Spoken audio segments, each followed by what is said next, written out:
On our way to the Valley of the Queens. Discovered in 1922. Driving through Cairo was interesting. Notice the empty buildings and apartments. All what we can see of the tomb, 1,500 pieces. Unfortunately, you cannot see the 1,500 pieces today because Visitors to Nefertari's tomb are limited to 150 per day. Moisture in the breath of the visitors could cause damage to the artwork.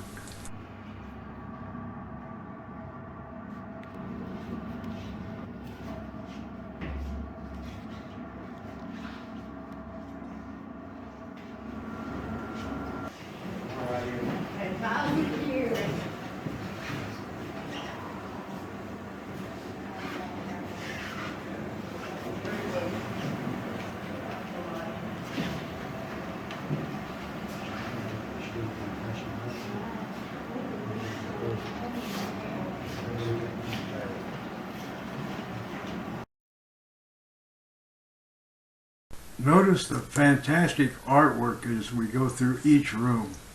Magnificent and so crystal nice and clear. How could they do such fantastic work in these tunnels with simple lamps? Hard to believe. We move on to Valley of the Kings. Beautiful work there also.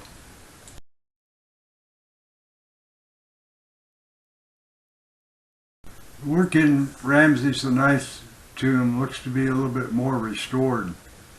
Not quite the same as Nefertiti's tomb, but beautiful workmanship just the same. Notice how rough the plaster work is. The Egyptian tenants were really nice. They tried to help take pictures for each person and would even do a couple shot.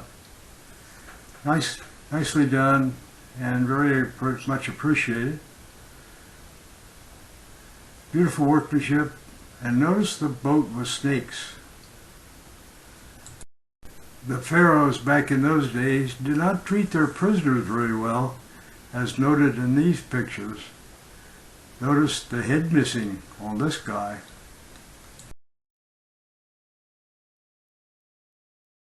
We finally move on to the tomb of King Tutankhamun.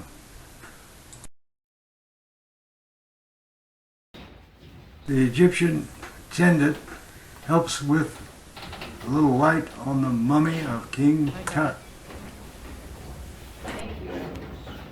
I understand that King Tut's mummy was in poor condition and they had to do a lot of restoring work on him. But it's something to see.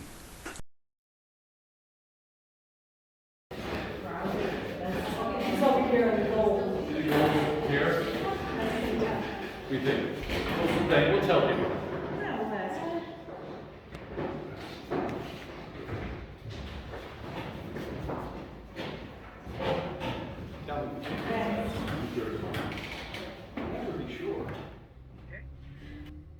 On the road through Cairo again.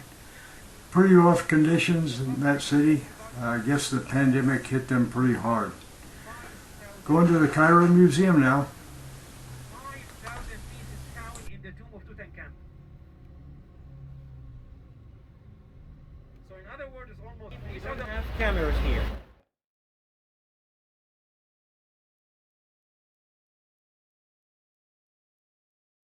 My question is, how did they carve and polish dolerite statues with copper tools? Doing such fine work with copper chisels? I don't think so. Akhenaten was the one the priest did not like. He didn't go along with the many god theory.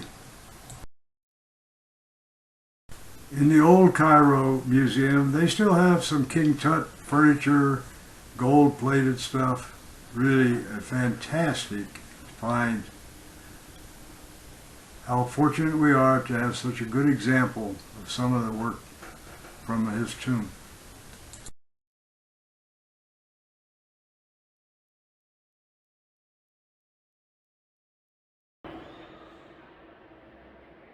This is a whole room full of mummies who are unmarked, more or less. I suppose they're some of the common folks. You got the reflection there?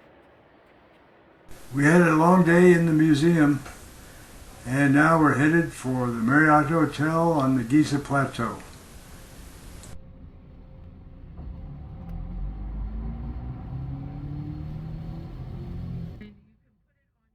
We get our first glimpse of the pyramids in the far distance.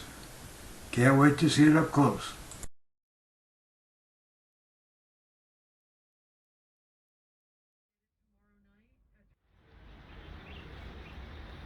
As usual, our tour company, Tout, does a fantastic job of picking out our room. Room with a view.